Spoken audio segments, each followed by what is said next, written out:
మీ ఎలాంటి వ్యాపార ప్రకటనలకైనా వెంటనే మా ఛానల్ సంప్రదించండి. ప్రస్తుతం మనతో పాటు ప్రముఖ ఆధ్యాత్మికవేత్త మంత్రతంత్ర జ్యోతిష్యులు ఐకాన్ ఆస్ట్రాలజర్ సురేష్ బాబు గారు మనతో ఉన్నారు. గురువు గారితో మాట్లాడేద్దాం. నమస్కారం గురుగారు. జై శ్రీమన్నారాయణ.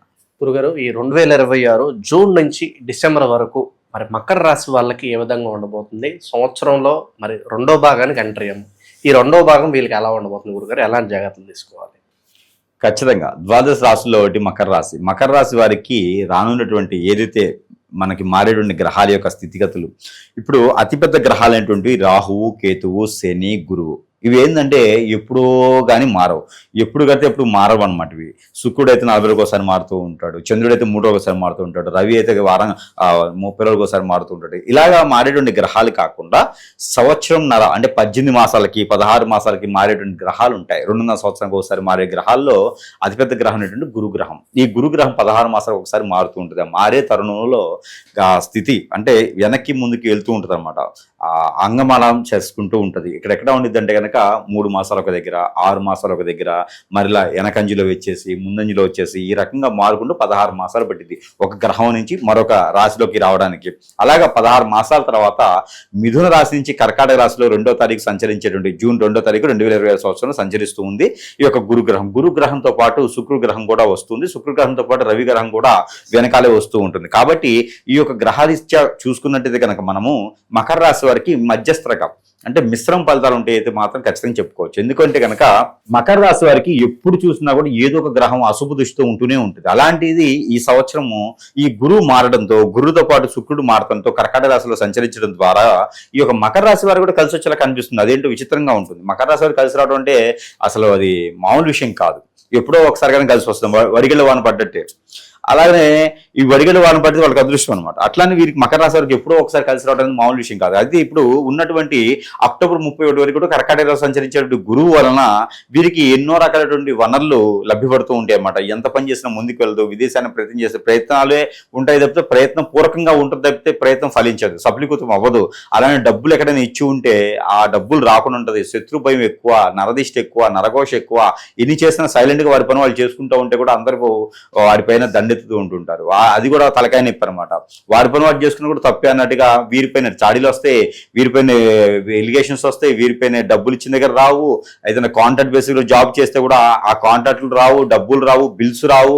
అలానే ఇంకా వీరికి కన్స్ట్రక్షన్ రంగంలో కావచ్చు, రియల్ ఎస్టేట్ రంగంలో కావచ్చు, పంటలు పండించే రైతుగా కావచ్చు, మీడియా రంగం కావచ్చు, సెలబ్రిటీలు కావచ్చు, లేదంటే కనుక రాజకీయ రంగం కావచ్చు, ఎక్కడైనా వీరి పని బాగుంటుంది, పని తీరు బాగుంటుంది, ప్రవర్తనం బాగుంటుంది, వీరి యొక్క ఆలోచన విధానం బాగుంటుంది, సలహాలు బాగుంటాయి. ఆ కంపెనీ సక్సెస్ అయ్యేదానికి చేసేటువంటి మూలాధారాలు అన్ని బాగుంటాయి. కానీ కంపెనీ సక్సెస్ అయిన తర్వాత వీరిని పూచిక పూలతో ఇలా తీసేస్తారన్నమాట. ఏదంటే మనకి ఇక్కడ తీలు దోమ పడితే చేతులు పడితే ఎలా తీసేస్తారో అలా తీసేయడం జరుగుతూ ఉంటుంది. ఎందుకంటే వీరి నుంచి కంపెనీ హైకి వెళ్తుంది కానీ వీరు మాత్రం అక్కడే ఉండిపోతారు. ఎక్కడ కూడా అక్కడ ఉండిపోతారు అనమాట. పోయేసి మధ్యలో ఎక్కడైనా శాలరీ అడిగినా, ఇంక్రిమెంట్స్ అడిగినా, ప్రమోషన్స్ అడిగినా కూడా నీలాంటి వాళ్ళు 3,000 ఇస్తే ఖర్చులాంటి కుర్రోళ్ళు వస్తారు, మీరెందుకు అంటారు అనమాట.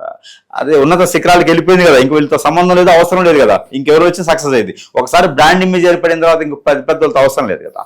కాబట్టి ఆ ఒక స్థితిగతులు ఎదుర్కొంటూనే ఉంటారు వీరు ఎప్పుడు కూడా. అలాంటి వారికి కూడా ఈ గురువు మారడంతో మంచి అవకాశాలు లభ్య పొందేలా కనిపిస్తున్నాయి. సొంతగా ఏదైనా నిర్మించుకునేలాగా, సొంతగా ఏదైనా మొదలు పెట్టుకునేలాగా, సొంతగా ఏదైనా స్టార్ట్ చేసే విధంగా అయితే కనిపిస్తుంది. అన్ని రంగాలు కూడా బాగుంటుంది. ఫ్యాషన్ డిజైన్ రంగం అయితే ఇంకా అద్భుతంగా ఉంటుంది. అలానే మీడియా రంగంలో చాలా అద్భుతంగా ఉంటుంది. అలానే కనుక ఏదైనా ఫ్యాషన్ డిజైనరు ఇలాంటి వాటిలో, బోటిక్ లాంటి వాటిలో అయితే చాలా ఇంకా అద్భుతంగా ఉంటుంది. కాబట్టి అలాంటి ప్రయత్నాలు ఏమైనా ఉంటే జూన్ 24వ తారీఖు తర్వాత ఖచ్చితంగా మొదలు పెట్టుకోవచ్చు. ఎందుకంటే నిజ జ్యేష్ఠం కూడా వస్తుంది, అందులో గురుబలం కూడా ఎక్కువగా ఉంటుంది. కాబట్టి జూన్ 24వ తారీఖు తర్వాత ఏదైనా ఉంటే కనుక ఖచ్చితంగా బంధుమిత్రులు సహాయం చేసే విధంగా అయితే ఉంటారు, స్నేహితులు కూడా సహాయం చేసే విధంగా ఉంటారు. వీరు మొదలుపెట్టిన దానికి పార్ట్నర్షిప్ వ్యాపారాలు అయితే పనికిరావు. ఇంకొక అదృష్టం ఏంటంటే కనుక వీరికి పెళ్లి సంబంధాలు. ఈ గురువు మారడంతో, శుక్రుడు మారడంతో వీరికి పెళ్లి సంబంధాలు కూడా కుదిరేలా కనిపిస్తున్నాయి. దక్షిణ వైపుగా ఉండేటువంటి అమ్మాయి సంబంధం, అలానే తూర్పు వైపుగా ఉండేటువంటి అబ్బాయి సంబంధం వీరికైతే ఖచ్చితంగా కుదిరేటా ఉంటుంది. కాబట్టి మకర రాశి వారు ఏదైనా ప్రయత్నం చేస్తే లవ్ అనేది సక్సెస్ అవ్వదు. లవ్ చేసినా కూడా లవ్ దగ్గరే ఉంటుంది. అరేంజ్ మ్యారేజ్ ఒకటే వీరికి సక్సెస్ అవుతుంది. వీరి ఇంట్లో కూడా స్థితిగతులు కొంచెం ఎక్కువగా మంది మకర రాశిలో వాళ్ళు మిడిల్ క్లాస్ లో ఉంటుంటారు, అప్పర్ మిడిల్ లో ఉంటుంటారు. కాబట్టి ఇంట్లో వాళ్ళు సహకరించడం అనేది కాకుండా బంధుమిత్రులు సహాయం చేస్తారు. వచ్చిన అవకాశాన్ని మాత్రం ఖచ్చితంగా ఆ సద్వినియోగం చేసుకోవాలి, చేజార్చుకోకూడదు. ఎందుకంటే ఎప్పుడో ఒకసారి పెళ్లి అవుతుంది వీరికి, జీవితంలో మొదటిసారి పెళ్లి అవుతుంది. కాబట్టి పెళ్లి అయ్యేటువంటి వారు అందరూ కూడా ఖచ్చితంగా ఈ యొక్క అవకాశాన్ని సద్వినియోగం చేసుకోవాలి. నిలబడలేదు, నిలదొక్కలేదు, నేను జాబ్ చేయలేదు అనుకుంటే మాత్రం అవ్వదు. పెళ్లి చేసుకుంటే ఏదో ఒకటి ముందుకు వెళ్ళిపోతున్నది. కాబట్టి మకర రాశి వారికి ఇది ఒక అదృష్టం అని ఖచ్చితంగా చెప్పొచ్చు. ఈ నవంబర్ డిసెంబర్ లోపు అయితే 2026 సంవత్సరం గ్రీన్ పెన్ తో వాళ్ళు రాసుకోవచ్చు, వాళ్ళ వివాహ డేట్ కూడా రాసుకోవచ్చు. అవసరం అయితే కుదురుతుంది, పెళ్లి బాగానే అవుతుంది. ఆ తర్వాత వీరికి పెళ్లి అయ్యి ఉండి ఇంత ముందు ఇటీవలలో పెళ్లి అయి ఉంటే కనుక వారికి అందరికీ కూడా పిల్లలు పుట్టే అవకాశం కూడా ఉంటుంది. జూన్ 24 తర్వాత ప్రయత్నం చేయాలి. ఎవరినైతే పెళ్లి చేస్తున్నారో వారితో మాత్రం ప్రయత్నం చేయాలి. అప్పుడే వారికి పిల్లలు కలిగేటువంటి అవకాశాలు మెండుకు కనిపిస్తూ ఉంటాయి. ఇకపోతే వీరికి ఈ యొక్క ఎప్పుడు కూడా వెంటాడుతూ ఉంటాయి. వీరికి 2 దోషాలు ఉంటాయి. ఒకటి పితృదోషం ఉంటుంది, రెండోది కలత్ర దోషం ఉంటుంది. స్త్రీ అయినా పురుషుడైనా సరే ఈ 2 దోషాలు అయితే మాత్రం ఖచ్చితంగా మకర రాశి వారికి సంచరిస్తూ ఉంటాయి. కాబట్టి ఈ దోషాలకు తగ్గటువంటి పరిహారం అయితే మాత్రం ఖచ్చితంగా తీసుకోవాల్సిందే. దీనికి మరొకటి ఏంటంటే కనుక ఆరోగ్య సమస్యలు కొంచెం బాధిస్తూ ఉంటుంది. స్టమక్ రిలేటెడ్ సమస్యలు, kidney, liver fat, heart, walls, strength ఇలాంటి ప్రాబ్లమ్స్ కనిపిస్తుంటాయి. సైనస్, ఆస్తమా లాంటి ప్రాబ్లమ్స్, టీవీ లాంటి ప్రాబ్లమ్స్ కొంచెం మంది కనిపిస్తూ ఉంటాయి. కాబట్టి దాని దగ్గర ప్రికాషన్స్ అయితే మాత్రం ఖచ్చితంగా వీరు ఆ ప్రికాషన్స్ తీసుకొని టాబ్లెట్స్ ఇట్లా మెడిసిన్ తీసుకుంటే కనుక త్వరగా తగ్గేటువంటి అవకాశాలు అయితే మెండి కనిపిస్తూ ఉన్నాయి. ఇక ఈ గురు బలం వీరి మీద ఎలా ఉంది అంటే కనుక అపర కోటేశ్వరులు చేసేటువంటి అదృష్టం లేకపోయినప్పటికీ ఆ కోటేశ్వరుల బతికేలాగైతే మాత్రం ఖచ్చితంగా అవకాశం వస్తుంది. కాబట్టి ఈ అవకాశాన్ని ఖచ్చితంగా ప్రతి ఒక్కరు కూడా సద్వినియోగం చేసుకోవాల్సిందే. గురుగారు, ఈ నరఘోష కావచ్చు, నరదిష్టి ఎక్కువగా ఉండటం, శత్రువులు ఎక్కువగా ఉండటం, అలాగే ఈ చెడు క్రియల బారిన పడే ఇబ్బంది పడటం, భార్యనో భర్తనో ఏదన్నా చెడు క్రియ చేసి వాళ్ళ వైపు తిప్పుకోవడం, ఇవన్నీ ఎక్కువైపోయినాయి చాలా వరకు కూడా. మరి దీనికి సొల్యూషన్ ఏంటంటారు? దీని సొల్యూషన్ ఏంటంటే ఒకటండి, ఇక్కడ మనము గ్రహాలని శోధిస్తూ ఉన్నాం. నా జాతకం బాలేదని మాట్లాడలేనటువంటి గ్రహాల మీద అలా వేస్తూ ఉంటాం. అయ్యా రోజు లేచి నేను పూజ చేస్తానండి, కానీ నాకు ఆ దేవుడు కరుణించలేదండి. ఏ రోజు చేసుకున్న కర్మ, ఏ జన్మలో చేసుకున్న పాపం ఈ రోజు ఇలా పీడిస్తున్నాయండి. మనం కామన్గా మనకు అనుకున్న పనులు అవ్వకపోతే ఇలానే అనుకుంటాం. ఇది అనుకునేది ఏంటంటే మనల్ని మనం సమర్థించుకోవడం అంటారు. అంటే మనం పని చేయలేదు, దాన్ని మనం సమర్థించుకుంటున్నాం. ఆకలి అవుతుంది, ఖచ్చితంగా తింటాం, దాన్ని సమర్థించుకోలేం. నా దగ్గర లేని తినకుండా ఉండలేము. కాబట్టి ఇక్కడ ఏమవుతుందంటే గ్రహాల యొక్క స్థితిగతులు కానీ, దశ అంతర్దశలు కానీ, నక్షత్రాలు కానీ, గోచారం కానీ, నవంశ కానీ ఇవన్నీ కూడా మానవ జీవితంలో సహజం. గ్రహాలు ఏదైనా బాగాలేకపోతే దానికి సంబంధించినటువంటి దానమో శాంతి హోమమో చేయిస్తే గ్రహాలు శాంతి పొలుగుతాయి, మానవ జీవితాన్ని ఇబ్బంది పెట్టవు. కానీ మానవ గ్రహం ఉంటుంది, మనతో పాటే ఉంటుంది, మనతో పాటే తింటుంది, మనతో పాటే పడుకుంటుంది, మనతో పాటే ఉంటుంది ఇక జీవితకాలం. ఈ ఫ్రెండ్స్ అని, కొలీగ్స్ అని, చుట్టాలని, బంధువులని, మిత్రులని వీళ్ళందరూ ఉంటారు కదా, మన ప్రాణ స్నేహితులు ఉంటారు. వీళ్ళే నాశనం చేయడానికి మూలం ఉంటారు అన్నమాట. వీళ్ళు ఏం చేస్తారంటే మన ఎదుగుదలను చూసి వ్యసనము, రంది, కుళ్ళు, కుతంత్రంతో ఉంటారు. బయట వాళ్ళు ఎవరికి మన గురించి అవసరం లేదు. మన చుట్టూతో ఉండేవారు, మన విషయాలు తెలిసిన వారికి మాత్రమే మన మీద వ్యసనం ఉంటుంది. వీరందరూ కూడా ఏం చేస్తారంటే మనం వ్యాపారం చేసినా, జాబ్ చేసినా, సుఖంగా ఉన్నా, అరే నవ్వితే కూడా ఓర్చుకోలేరబ్బా, నవ్వితే కూడా వచ్చుకోలేరు. ఇలాంటి వ్యక్తులు మన చుట్టూతోనే ఉంటుంటారు. వీరు ఏం చేస్తారంటే ఈ రోజుల్లో గురువులతో కూడా పెద్ద సమస్యన విషయం కాదు. మంచి చేయకొని చెడు చేసే గురువులు చాలా మంది ఉన్నారు, దరిద్రమైన గురువులు చాలా మంది ఉన్నారు. ఇలాంటి వాళ్ళ దగ్గరికి వెళ్ళేసి ఎంతో కొంత డబ్బులకి ఈజీ. ఈ రోజుల్లో డబ్బు సంపాదించడానికి అన్నీ ఉన్నాయి, ఈ రోజు వనరులు ఉన్నాయి. ఒకప్పుడులాగా డిగ్రీ చేత పట్టుకొని కాలు చెప్పులు అరిగిపోయేదాకా కంపెనీ చుట్టూ తిరిగేటువంటి అవకాశం ఈ రోజుల్లో లేదు.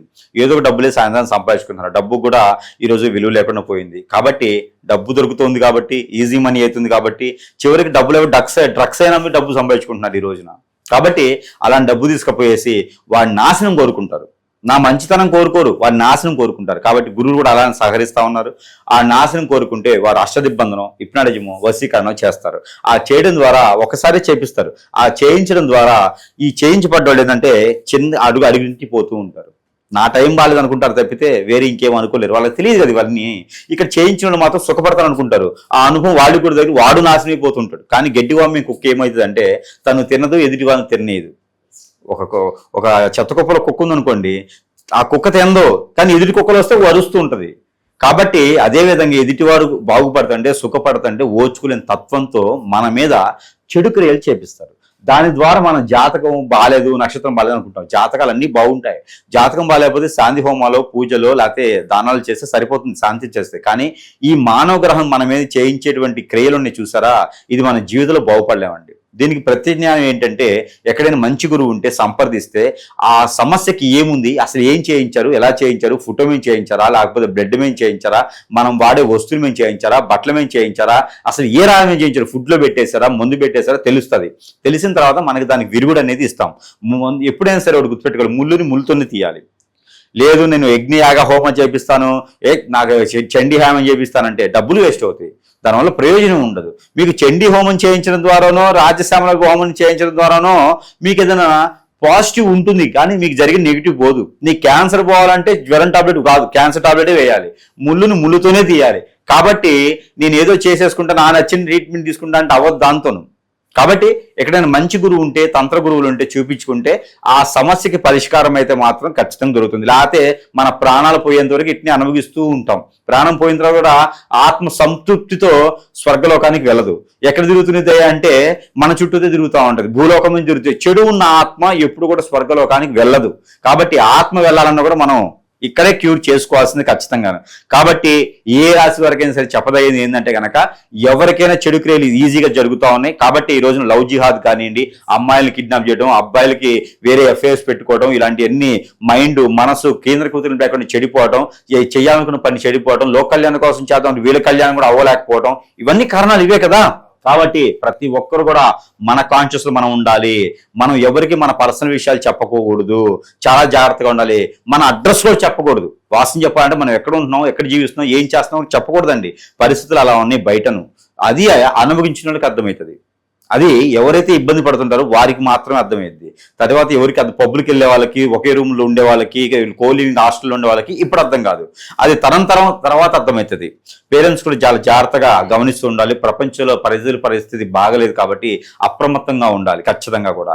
దీనితో పాటు దేవుని అనుగ్రహం కావాలి. ఈ దేవుని అనుగ్రహం ఏంటంటే కనుక ఈ మనకి గురు సంచారం అవుతుండగా పెళ్లిళ్ళు అవ్వటం కానీ, శుభకార్యాలు నిర్వర్తించడం కానీ, ఇవన్నీ కూడా సానుకూలపడేటువంటి వాతావరణం లభ్యపడుతుంది. గురు బలం వలన మకర రాశి వారికి కొంతమేర ఇబ్బంది లేకుండా సాఫీకి వెళ్ళేటువంటి పరిస్థితులు ఏర్పడుతుంది. కాబట్టి వీరు తీసుకోవాల్సినటువంటి ఏంటంటే కనుక దేవుని అనుగ్రహం ఎలా ఉండాలంటే కనుక ఏదైనా అమ్మవారు, లలితమ్మవారు కావచ్చు, మానసమ్మవారు కావచ్చు, లేదా దుర్గామాత కావచ్చు, పార్వతమ్మవారు కావచ్చు, ఇలాంటి అమ్మవారి దగ్గర కుంకుమార్చన చేయించుకొని పొట్టు వస్త్రాలు సమర్పించి, రెడ్ కలర్ కానీ ఎల్లో కలర్ కానీ ఉంటే చాలా మంచిది. ఇలాంటి వస్త్రాలు కనుక సమర్పించుకొని ఎక్కడ గ్రామ దేవతలు ఉంటే కళ్ళు శాఖ కానీ, పుట్నాల పప్పు నైవేద్యం కానీ పెట్టి, పుట్నాల పప్పు పెద్దలపై నైవేద్యమైన పెట్టుకోవాలి. లేదంటే కనుక సద్ది అంటే దద్దోజనం అంటారు కదా, అది దద్దోజనమైన నైవేద్యం పెట్టుకుంటే కనుక ఖచ్చితంగా వీరికి కలిసి వచ్చిన కాలం అని చెప్పొచ్చు మనము.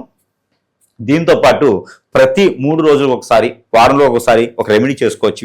వీరు ఏం చేయాలంటే కనుక నల్ల నువ్వులు, తెల్లవాలు ఈ 2 కూడా తీసుకొని పచ్చగా మనకి హారతి కర్పూరం ఒక 4 బిళ్ళలు తీసుకొని 3 కూడా కలగలుపుకొని ఒక టీ స్పూన్ ఒక 4 బిళ్ళలు కలుపుకొని తల చుట్టూ దిష్టి తీసేసుకొని ఒక దగ్గర పెట్టుకుని కాల్చేసాలి. ఏ సమయం నుంచి చేయొచ్చు, పిల్లలకేం చేయొచ్చు, పెద్దవారికేం చేయొచ్చు, వారికి వారేం చేసుకోవచ్చు, ఆడవారేం చేసుకోవచ్చు, మగవారేం చేసుకోవచ్చు. ఇలా చేసుకుంటే కొంతైనా మన మీద ఉండే నరదిష్టి, నరఘోషే కాకుండా ఆ గ్రహాల యొక్క స్థితిగతులు, ఆ పాజిటివ్ ఉన్న గ్రహాలు మన మీద పనిచేసి ముందుకు తీసుకెళ్తూ ఉంటాయి అనమాట. ఇలాంటి పరిహారాలు చేసుకోవాలి. ఇంకా ఏదైనా ఉంటే కనుక ఖచ్చితంగా సంప్రదించాలి. దీంతో పాటు మన దగ్గర ఉండేటువంటి మంత్రోచ్చారణ చేసిన వస్తువులు ఎవరికైనా కావాలంటే కూడా సంప్రదిస్తే వారి చెంతకే చేర్చండి. సదోక కోసం కూడా మన దగ్గర ఉంది. కాబట్టి దీంతో పాటు కుంకుమ సాంబ్రాణి అనేది ఉచితంగా ఇస్తుంది. ఎవరికైనా కావాలంటే కూడా వాట్సాప్ ద్వారా సంప్రదించవచ్చు. కానీ దారి ఖర్చులకు మాత్రమే రుసుము తీసుకొని వారికి ఇవ్వడం జరుగుతుంది. కాబట్టి ఎవరికైనా సుసంపన్నంగా ఉండాలి, జీవితంలో బాగుపడాలనుకున్న వారు, మొండితత్వంతో మూర్ఖంతో లేనటువంటి వారు, అర్థం చేసుకొని ముందుకు వెళ్ళాలనే తపన, తాపత్రయము, గోల్స్ ఉన్న వారైతే ఖచ్చితంగా తీసుకొని వారు దాన్ని సద్వినియోగం చేసుకోవాల్సిందిగా మనవి. మంచి విశ్లేషణ అందించారు గురుగారు, ధన్యవాదాలు.